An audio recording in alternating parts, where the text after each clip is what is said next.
अस्सलाम वालेकुम। आज की इस वीडियो में हम ऑस्ट्रेलियन टैक्सेशन को कवर करेंगे और देखेंगे कि कितने टाइप के टैक्स ऑस्ट्रेलिया में एज ए इंडिविजुअल और एज ए बिजनेसमैन और इन कॉर्पोरेट सेक्टर में गवर्नमेंट को पे किए जाते हैं। जो फर्स्ट तुम्हारे पास टाइप है ऑस्ट्रेलियन टैक्सेशन में, इसको हम इनकम टैक्स कहते हैं, जो कि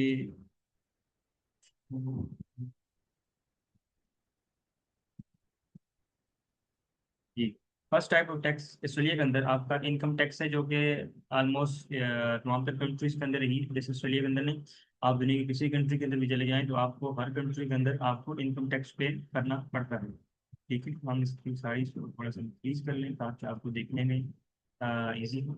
अच्छा, पहला टाइप्स ऑफ टैक्स आपके पास ऑस्ट्रेलिया ऑस्ट्रेलिया के अंदर इनकम टैक्स है, जो कि इंडिविजुअल पे कर होता है। ठीक है, individual means single house hold person, एक आपके पास कंपनी आ जाती है और एक आपके पास इंडिविजुअल पर्सन आ जाता है। जैसे कि आप कहीं पे एज अकाउंटेंट कहीं जॉब कर रहे हैं, एज इंजीनियर कहीं जॉब कर रहे हैं, तो आप एक इंडिविजुअल हैं और आपको जो भी सैलरी मिलेगी वो आपके लिए इनकम है, और आप अपनी उस इनकम पे टैक्स पे करते हैं। ये टैक्स जो है ना आपको फेडरल लेवल पे पे किए जाते हैं, फेडरल या स्टेट, तो ये आपको फेडरल गवर्नमेंट को पे किए जाते हैं। ठीक है, एक स्टेट लेवल, जैसे यूएसए की बात करें तो यूएसए के अंदर बहुत सारी स्टेट्स हैं, जिसमें कैलिफोर्निया और डिफरेंट आपका स्टेट आ जाती हैं। उसके अंदर एज अ फेडरल अगर आपने टैक्स पे करना है तो आपने यूएसए गवर्नमेंट को पे करना है, और इसी तरह अगर आपने स्टेट लेवल पे करना है तो आप कैलिफोर्निया की जो भी स्टेट होगी आप उसको पे करेंगे। ठीक है, तो ये आपके पास आप कह सकते हैं कि आपको फेडरल लेवल पे आप पे करेंगे।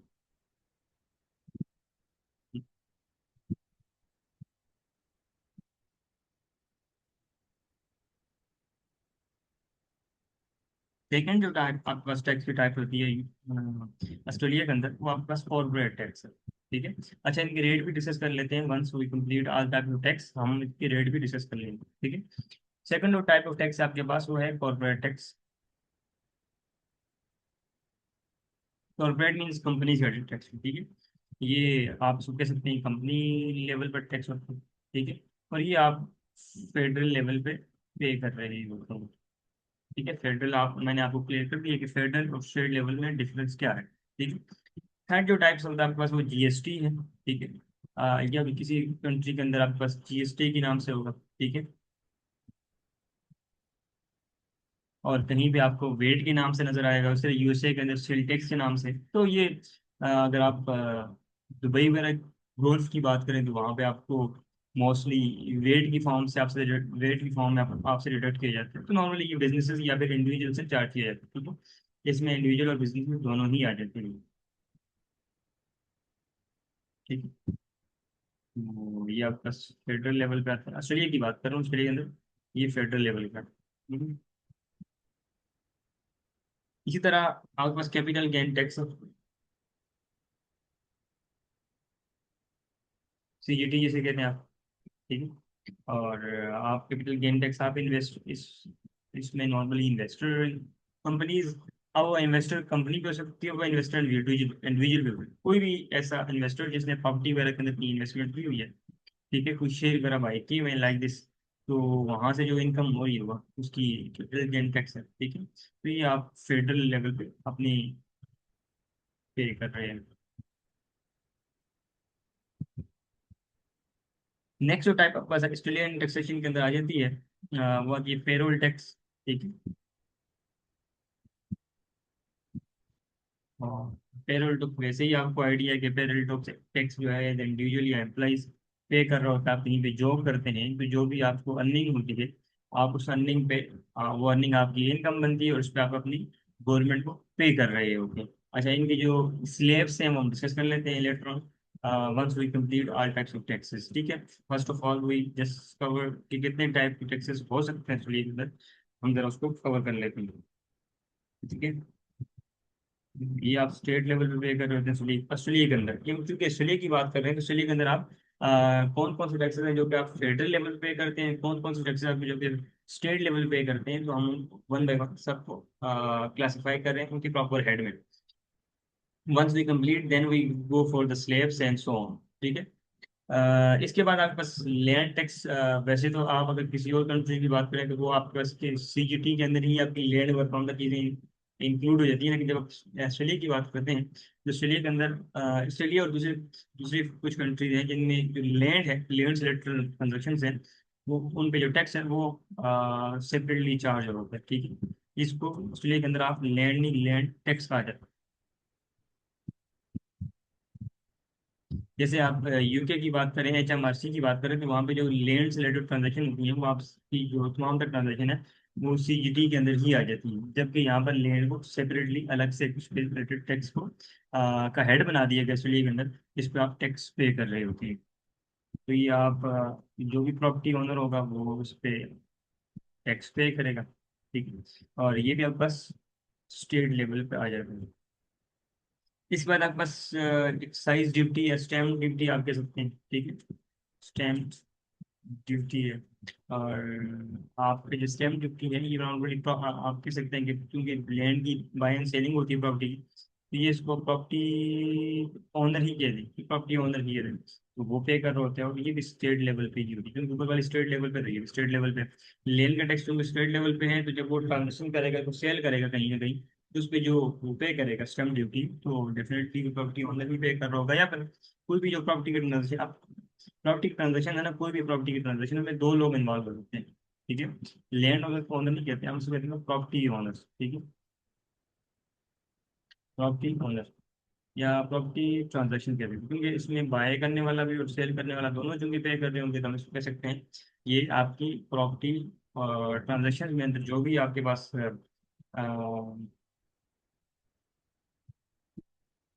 टैक्स पे हो रहा होगा,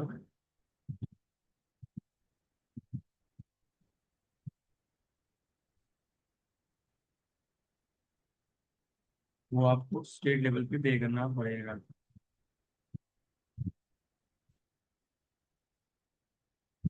इसके कुछ फर्दर टाइप्स हैं जिनमें वैसे यहाँ पे अगर टू मच टाइम, इसके अलावा हमारे पास जो टाइप्स हैं वो आपके पास एक्साइज ड्यूटी है, जो जैसे जो कि आपके फ्यूल, तंबाकू, अल्कोहल वगैरह पे आ जाती हैं। ठीक है, इस तरह कस्टम ड्यूटीज हैं जब आप इम्पोर्ट करते हैं। ठीक है, उस पर कोई आपको टैक्स पे करना है, फेडरल लेवल पे आप पे कर रहे होते हैं। इस तरह सुपर एनोवेशन टैक्सेस हैं जो कि एम्प्लॉइज के बिहाफ पे एम्प्लॉयर पे करना होता है। तो कुछ इस तरह के फर्दर टाइप्स ऑफ टैक्सेस भी हैं। ठीक है, अच्छा, अगर हम इंडिविजुअल की बात करें, जो कि इनकम टैक्स की बात करें, इनकम टैक्स जो कि लेटेस्ट आपके पास आ जाती है, आपको 18 आपके आप स्लैब नील रेड बैंड स्लैब, यानी आपको एक स्लैब दिया जाता है जिस पर कोई टैक्स नहीं होता। अगर हम कहें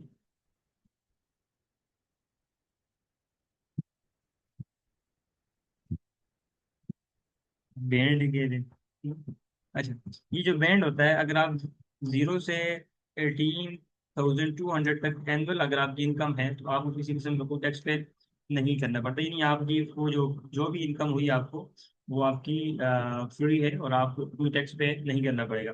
और इस तरह अगर आप आपकी जो इनकम है वो 18,201 है, और इससे ऑनवर्ड अगर आपकी इनकम है 45,000 तक, तो आपको जो ऑस्ट्रेलिया के अंदर टैक्स पे करना पड़ेगा वो है 16%।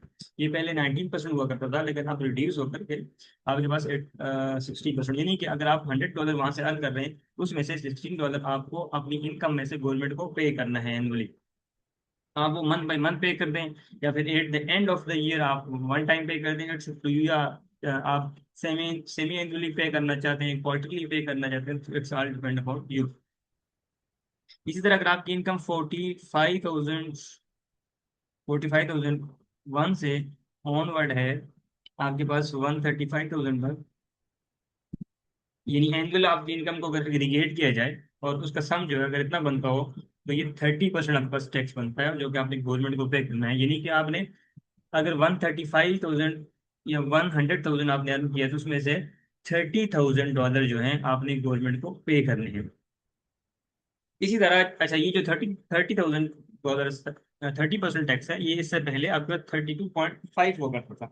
यानी आपको 32,500 गवर्नमेंट को पे करना पड़ता था। अब रिसेंट ईयर में हमने इसको रिड्यूस किया है, और अब जो कि 30%। ठीक है, इसके साथ साथ आपके पास अगर आपकी इनकम 135,001 से ऑनवर्ड है,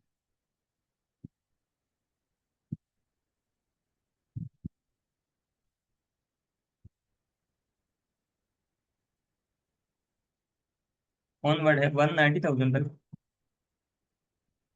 आपको जो टैक्स पे करना पड़ेगा वो 37%, यानी हर $100 में से $37 जो है आपको गवर्नमेंट को पे करना पड़ेगा। इस तरह अगर आपके आपकी जो इनकम है 190,000 से ज़्यादा है, ठीक है, 190,000 प्लस है।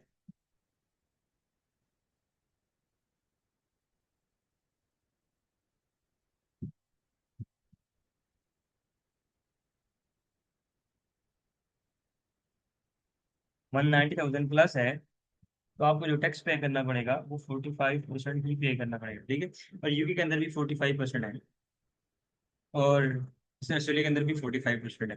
तो जब अगर आपकी एनुअल इनकम 190,000 क्रॉस कर जाती है, एक्सीड कर जाती है, तो आपको अपनी इनकम का जो 45% है वो आपको गवर्नमेंट को पे करना पड़ेगा। लेकिन इन तमाम तर बातों में ये आपने याद रख लेनी है कि 18,200 तक कोई भी टैक्स आपको पे नहीं करना। जैसे कि अगर आपकी इनकम 192,000 हो जाती है, तो इसमें से आप पहले 18,200 लेस करेंगे और रिमेनिंग अमाउंट पे आप अपना टैक्स पे करेंगे। यानी पहले जो आपकी इनकम है आप उसको लेस करेंगे और उसके बाद बाकी जो इनकम होगी वो आप उस इनकम पे टैक्स पे करेंगे। लेकिन इस बात में इस चीज, अच्छा, अब जब आपने टैक्स कैलकुलेशन करनी है तो आपने किस तरह करनी है, लेट अज्यूम कि आपकी जो है सैलरी जो है वो 80,000 है, लेट अज्यूम। अब आपने पहले जो 18,200 है उस पर तो कोई टैक्स नहीं है, ठीक है, 18,200 का टैक्स नहीं है। उसके बाद जो नेक्स्ट स्लैब है वो 45,000 तक है, तो आप 45,000 में से माइनस कर लेंगे 18,200, और ये लेस करके जो आपके पास अमाउंट आएगी वो 26,800 आएगी। और इस अमाउंट पे जो आप टैक्स पे करेंगे, जैसे कि आपके पास लिखा हुआ है 16%, तो आप 16% पे कर देंगे, यानी 4,288। और उसके बाद जो आपकी इनकम है 80,000, यानी तो आपके पास 45,000 से 135,000 तक है, तो इसके दरम्यान आप 30% टैक्स पे करेंगे। कैसे कैलकुलेट करेंगे आप कैलकुलेट कुछ इस तरह से करेंगे कि 80,000 जो कि आपकी इनकम थी, 45,000 तक आप पे कर चुके हैं, तो वो आप लेस करेंगे तो आपके पास रिमेनिंग 35,000 रिमेनिंग होगी, ठीक है। और रिमेनिंग 35,000 पर आप जो टैक्स पे करेंगे वो आप 30% पे करेंगे, तो 30% टैक्स। इस तरह से आपका जो टैक्स 80,000 पे जो आपका टैक्स बनेगा टोटल, वो आपके पास आ जाएगा 14,788। तो इस तरह से कुछ आप टैक्स कैलकुलेट करेंगे अपनी इनकम पे, अगर आप ऑस्ट्रेलिया के अंदर है। तो ये अगर आप ऑस्ट्रेलिया के अलावा दूसरी किसी कंट्री में चले जाएंगे तो वहाँ पे रेट डिफरेंट होगा, लेकिन कैलकुलेशन पे मेथड सेम रहेंगे। यूके के अंदर है, जिस तरह इससे पहले हमने यूएसए के टैक्सेशन को कवर किया, तो उसके अंदर हमने देखा टैक्स को कैसे आप कैलकुलेट कर सकते हैं यूएसए के अंदर। तो मेथड यहाँ और वहाँ का बिल्कुल सिमिलर है, ठीक है। रेट डिफरेंट हो सकते हैं, टाइप्स ऑफ टैक्सेस डिफरेंट हो सकते हैं, ठीक है, लेकिन मोस्टली जो कैलकुलेशन है, कैलकुलेशन की मेथड सेम हो सकती है। दूसरा जो टैक्स आपके पास है वो कॉर्पोरेट टैक्स है, ठीक है। पहले यहाँ पे इस ये वाला जो टैक्स था इसकी रेट हमने यहाँ पे डिस्कस कर ली है। दूसरा जो टैक्स आपके पास कॉर्पोरेट टैक्स है, और कॉर्पोरेट टैक्स आपके पास यूएसए के अंदर, ऑस्ट्रेलिया के अंदर टू डिफरेंट रेट है।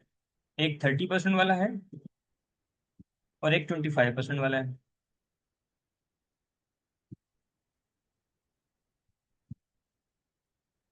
अब 30% कौन पे करता है, 25% कौन पे करता है?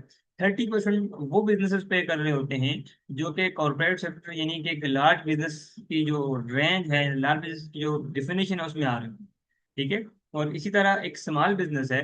अब स्मॉल बिजनेस की जो डिफिनेशन में आ रहे होते हैं आपके पास ऑस्ट्रेलिया के अंदर, वो 25% टैक्स पे कर रहे होते हैं। तो ये दो डिफरेंट रेट है ऑस्ट्रेलिया के अंदर। अच्छा जी, तो 25% और 30%। अब अगर आपकी annual income late assume study के अंदर 45 मिलियन है, या फिर 30 मिलियन है, या 20 मिलियन है, तो आप जो है स्मॉल बिजनेस के जो क्राइटेरिया उसमें फॉल कर रहे हैं।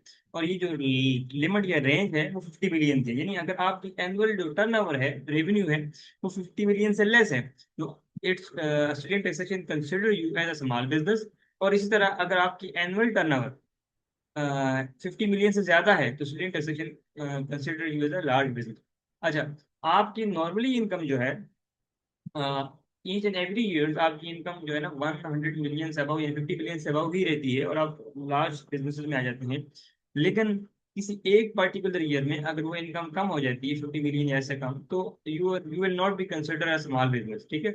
इस तरह आपके जो बिजनेस है लास्ट 10 5 20 ईयर्स में आपकी जो इनकम रही है वो 50 मिलियन से कम रही है, और किसी एक पार्टिकुलर ईयर में अनसर्टन इवेंट्स की वजह से कोई ऐसी ह्यूज ट्रांजेक्शन आपने की है उनकी वजह से आपकी इनकम एक्सीड कर जाती है 50 मिलियन से अबाउ, तो it's actually consider not consider as a large business, ठीक है। तो ये बरल ये एक स्केल था जिससे जिसको सामने रखते हुए आप देखते हैं कि ये आपके पास स्मॉल बिजनेस है या लार्ज बिजनेस है। स्मॉल बिजनेस होगा तो 25% टैक्स पे करेगा, और इसी तरह अगर लार्ज बिजनेस होगा तो वो 30% आपके पास टैक्स पे कर रहा होगा।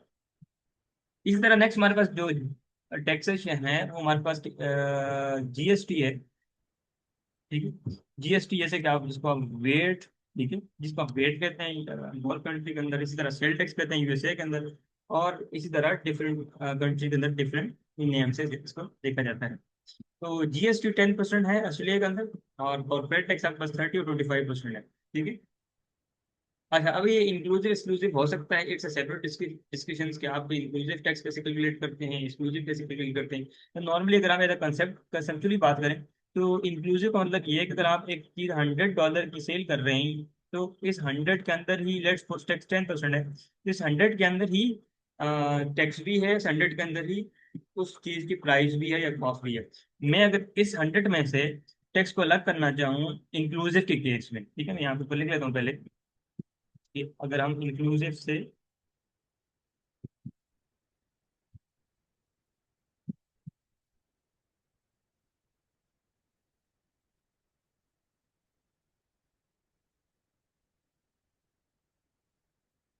अगर हम इंक्लूसिव से कैलकुलेशन करें या इंक्लूसिव से देखें, तो इस इसी अमाउंट के अंदर टैक्स भी शामिल है, उसी में प्राइस भी है। तो हम जब इंक्लूसिव लेट्स अज्यूम के स्टूडेंट टैक्सेशन 10% है और 10% ही हमने यहाँ पे कंसिडर किया है, तो 1/10 से डिवाइड करेंगे और इंटू 100 करेंगे, तो मेरे पास वो जो गुड होगी उसकी कॉस्ट आ जाएगी। और इसी तरह हम इसी अमाउंट को डिवाइड करेंगे 1/10 इंटू 10 करेंगे, तो मेरे पास मेरे टैक्स की अमाउंट आ जाएगी। और अगर हम एक्सक्लूसिव से करें तो एक्सक्लूसिव में हम कैसे करते हैं,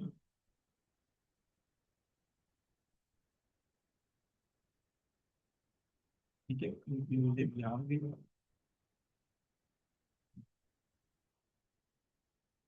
exclusive of sale tax. Late assume कि यही आपके पास अमाउंट है जो कि $100 की है और आपने सेल की है, परचेज की है, तो एक्सक्लूसिव ऑफ सेल टैक्स है। जब टैक्स कैलकुलेट करेंगे तो आप इस अमाउंट का सिंपली जाकर 10% ले लेंगे, ठीक है, तो ये $10 आपका टैक्स आ जाएगा, और टोटल जो ग्रॉस अमाउंट आ जाएगी वो 1/10 की आ जाएगी। यदि वो जो पार्टिकुलर अमाउंट है उसके अंदर टैक्स शामिल नहीं है, ठीक है, और इंक्लूसिव केस में उस पार्टिकुलर अमाउंट के अंदर टैक्स शामिल है, ठीक है। तो आप जब इंक्लूसिव कैलकुलेशन करते हैं तो your method of calculation will be are different, और जब आप एक्सक्लूसिव से कैलकुलेशन करते हैं तो इस केस में आपके पास आपकी जो कैलकुलेशन का मेथड होता है वो डिफरेंट होता है, ठीक है। इसी तरह जब आप सेल करते हैं तो सेल का जो टैक्स होता है वो आपकी लाइबिलिटी बन जाती है, क्योंकि इनकम होती है, और इनकम डेफिनेटली गवर्नमेंट इनकम पे ही टैक्स चार्ज करती है। जब सेल करते हैं तो आप जो भी सेल करते हैं तो वो सेल पे जो आपकी इनकम होती है वो उस पर आपकी क्या बन जाती है, लाइबिलिटी बन जाती है।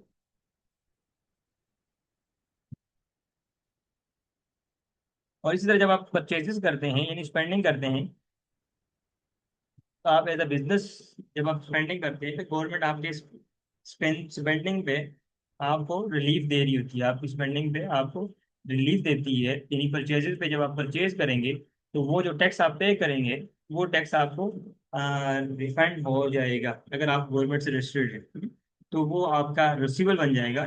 जैसे सेल पे आपकी लाइबिलिटी बनी है, तो आपके पास आपकी परचेजेस पे आपका रिसीवल बन जाएगा, और आपकी ये एक आप गवर्नमेंट से इसको रिकवर करेंगे।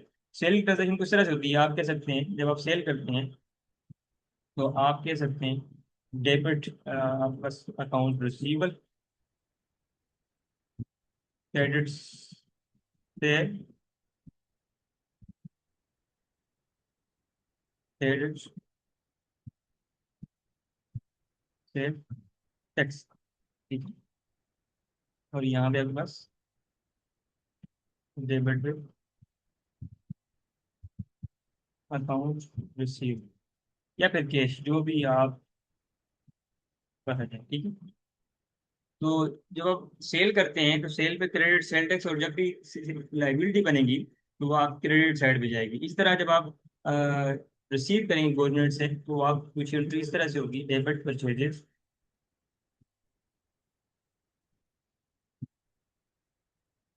डेबिट वेट, क्रेडिट, आपके पास आ जाएगी पे, या फिर कैश, जो भी आप कह दें, पेबल कह दें या कैश कह दें, जो भी आपके पास, ठीक है। तो जो परचेजेस करते हैं, जो एक्सपेंस कर रहे होते हैं, तो गवर्नमेंट इस पर रिलीफ देती है। रिलीफ किस तरह से कि वो आपका जो टैक्स आप पे करते हैं और वो रिटर्न कर देती है। और इसी तरह जो आप उसको सेल करते हैं तो वही टैक्स जो आपको रिटर्न हो जाता है गवर्नमेंट आपसे रिसीव कर लेती है। तो इस तरह से आपका टैक्स जो है नेट ऑफ हो जाता है। ये था एक CGT का कंसेप्ट आपके पास। और इसी तरह नेक्स्ट चीज हमारे पास आती है कैपिटल गेन टैक्स। अगर आपने शेयर वगैरह परचेज किए हैं, कोई प्रॉपर्टी से रिलेटेड ट्रांजेक्शन है, क्रिप्टो वगैरह में आपकी इन्वेस्टमेंट है, क्रिप्टो एसेट रखे हुए हैं, और इस तरह XYZ और इसी तरह के आपके पास इन्वेस्टमेंट्स हैं, तो उन पे गवर्नमेंट आपसे टैक्स चार्ज कर रही होती है, ठीक है।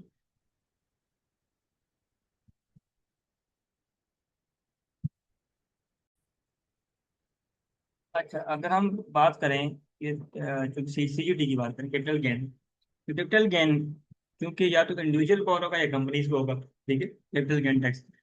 अब इसी तरह यानी प्रॉपर्टी से रिलेटेड आपका कोई इनकम है, इस तरह कोई आपने इन्वेस्टमेंट्स की हुई है, शेयर वगैरह प्रॉपर्टी वगैरह परचेज की हुई, किसी क्रिप्टो एसेट्स के अंदर आपने इन्वेस्टमेंट की हुई, वहां से अगर आपको इनकम हो रही है तो ये यहाँ से इंडिविजुअल इंडिविजुअल हो रहा होगा या फिर आज कंपनी हो रहा होगा। अब कंपनी की बात करें तो कंपनी में आपके पास या तो स्मॉल बिजनेस आ जाता है या फिर लार्ज बिजनेस आ जाता है। अगर आपको एज ए इंडिविजुअल गेन हो रहा है तो आप गेन अपने इसी इनकम जो आपके पास इनकम हो रही है इसी के अंदर जाकर ऐड कर रहे हैं, ठीक है। और अगर आप एज अ कंपनी आपको गेन हो रहा है तो आप अपनी कॉर्पोरेट इनकम इनकम इनकम के अंदर जाकर ऐड कर लेंगे।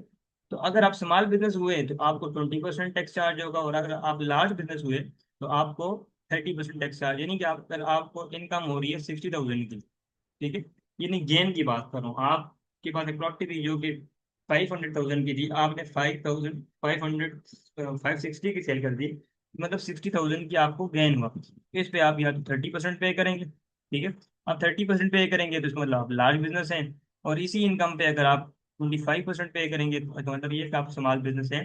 और स्मॉल या लार्ज बिजनेस के लिए जो हमारे पास क्राइटेरिया है वो ये है कि अगर आपकी एनुअल इनकम जो है वो 50 मिलियन से एक्सीड कर जाती है तो you will be consider as a large business. और if less than 50,000 50 million, you will be consider as a small business. 50 million, ठीक है, 50 मिलियन। मैं यहाँ पे लिखे तुम बात क्या, यहाँ 50 मिलियन। अच्छा, अगर आप इसी जो कि आपने क्रिप्टो वगैरह परचेज की हुई है, फिर किसी भी तरह की कोई इन्वेस्टमेंट की हुई है, अगर आप इसी इनकम को, इसी इन्वेस्टमेंट को आप 12 मंथ तक होल्ड करते हैं तो आपको ऑस्ट्रेलिया की गवर्नमेंट इस गेन का 50% रिलीज दे देती है। यानी अब आपको जस्ट 30,000 पे अपना टैक्स पे करना है। यानी यही जो कंपनी दो है हमारे पास, अगर हम इनके टैक्स दोबारा से कैलकुलेट करना चाहें कुछ इस तरह से हमारे पास वैल्यूज आएंगे, ठीक है। अब ये वैल्यू हमारे पास 9,000 की आ रही है और ये 7,500 की आ रही है, ठीक है। तो अगर आप उसी जो आपने इन्वेस्टमेंट की है कहीं पे किसी एसेट्स के अंदर किसी जगह पे और इसको 12 मंथ तक होल्ड कर लेते हैं तो आपको ऑस्ट्रेलियन गवर्नमेंट 50% रिलैक्सेशन देती है, 50% रिलीफ देती है कि आप उस पर्टिकुलर अमाउंट के ऊपर अपना टैक्स पे नहीं करेंगे। तो अब तक हम जो कवर कर चुके हैं, हम इनकम टैक्स का कवर कर चुके हैं, हम कॉर्पोरेट टैक्स कवर कर चुके हैं, हम GST पे बात कर चुके हैं। अच्छा, अगर हम वन बाय वन इनको फर्दर देखते जाए ना तो इनकम टैक्स के अंदर there is a separate, but आप कह सकते हैं कि वो डिटेल टॉपिक, हम एक ओवरव्यू ले रहे हैं ताकि बेसिक जो चीजें हैं स्टूडेंट टैक्सेशन के हवाले से वो आपको समझ आ जाए, ठीक है। इस तरह हमने capital tax tax gain tax cover चुका है। और नेक्स्ट चीज जो हमारे पास है वो है पेरोल टैक्स, ठीक है। अब पेरोल टैक्स ऑस्ट्रेलिया के अंदर क्या होता है कि पेरोल टैक्स 4 to 6% आपकी स्टेट बाय स्टेट वेरी कर रहा होता है। लेकिन आप ये ऑस्ट्रेलिया के अंदर एक चीज ये बड़ी इंपॉर्टेंट है, जैसे यूपी की बात करें तो वहाँ पे क्लास 1 क्लास 4 इस तरह NIC 1 NIC 4 जो है ना वो एम्प्लॉय भी पे कर रहा है, एम्प्लॉय भी पे करता है, यानी दोनों ही अपनी इनकम में से टैक्स पे करते हैं। एक तो वो इनकम टैक्स अलग से देते हैं अपनी इनकम पे और उसके अलावा वो ये पेरोल टैक्स भी पे कर रहे हो तो। जबकि ऑस्ट्रेलिया के अंदर 4 to 6% आपके पास टैक्स है जो कि सिर्फ और सिर्फ एम्प्लॉय ही पे करता है, एम्प्लॉयज को किसी किस्म का कोई भी एक्स्ट्रा टैक्स पे नहीं करना पड़ता है। और इसी तरह अगर आपका एम्प्लॉयर जो है कोई आपको एक बेनिफिट वगैरह कोई देते हैं इसके अलावा, ठीक है, बेनिफिट देते हैं, जैसे आपको कंपनी की कार एलोकेट कर दी जाए या अकोमोडेशन एलोकेट की जाए या कोई लोन आपको दे दिया जाए जिस पे आपको इंटरेस्ट ना हो, ठीक है। और इसी तरह कोई हेल्थ बेनिफिट आपको उसके अंदर मिले, तो इन पे भी एम्प्लॉयर को टैक्स चार्ज होता है और अच्छा खासा टैक्स चार्ज होता है, ठीक है, 47%। अगर आपका एम्प्लॉयर किसी किस्म की कोई बेनिफिट आपको देता है, फ्री अकोमोडेशन देता है, इस तरह लोन वगैरह प्रोवाइड करता है, कंपनी की कार देता है, तो 47% तक आप ऑस्ट्रेलियन जो गवर्नमेंट है वो उस कंपनी से चार्ज करती है। तो इसलिए नॉर्मली कंपनी जो है इस तरह की जो बेनिफिट्स हैं उसको देने से अवॉइड करती है इंडस्ट्रियली। तो ये डिफरेंट टाइप्स ऑफ टैक्सेस थे ऑस्ट्रेलिया के अंदर जो कि आप देख रहे होते हैं। इस तरह लैंड, अच्छा वैसे तो लैंड नॉर्मली सीजीटी के अंदर ही बहुत सारी कंट्रीज के अंदर कवर किया जाता है, लेकिन यहाँ पर सेपरेटली इन चीज़ों लैंड को देखा जाता है कि अगर आपकी लैंड से रिलेटेड ट्रांजेक्शन हैं, ठीक है, तो आप उस पर अलग से आपको टैक्स पे करना पड़ता है। आप वो एज अ बायर हैं या सेलर हैं, वो आप गवर्नमेंट को पे कर रहे हो, ठीक है। इसी तरह स्टैम्प ड्यूटी है, जो कि स्टैम्प ड्यूटी वो लैंड से रिलेटेड ही है, तो वो लैंड और स्टैम्प ड्यूटी इधर बहुत आर रिलेटेड टू आप कह सकते हैं प्रॉपर्टी से रिलेटेड टैक्स है जो कि आप गवर्नमेंट को पे कर रहे होते हैं, ठीक है। और इस तरह कस्टम ड्यूटी है, एक्साइज ड्यूटी है, ये आप जो है गवर्नमेंट को कस्टम और स्टैम्प स्टैम्प ड्यूटी के अलावा आपके पास कस्टम ड्यूटी आ जाता है, एक्साइज ड्यूटी आ जाता है। तो ये भी कुछ टाइप के टैक्सेस हैं यूएसए ऑस्ट्रेलिया के अंदर जो कि आप गवर्नमेंट को पे कर रहे होते हैं। ये था जी ओवरऑल एक ओवरव्यू जो कि ऑस्ट्रेलियन टैक्सेशन के हवाले से, जो नॉर्मली एज ए इंडिविजुअल और एज ए बिजनेसमैन जिन जिन रेट्स का आपको पता होना चाहिए, ठीक है, बेसिक जो कि आपको पता होना चाहिए कि आप कौन कौन से टैक्सेस हैं, किन किन टैक्सेस को आपको पे करना पड़ सकता है। तो एक बेसिक ओवरव्यू था। इंशाल्लाह आगे वाली वीडियोस में हम इनकम टैक्स को सेपरेटली कवर कर देंगे और इस तरह कॉर्पोरेट टैक्स को सेपरेटली कवर करेंगे, जीएसटी को सेपरेटली कवर करेंगे और इस तरह तमाम तर चीज़ों को हम सेपरेटली कवर करेंगे।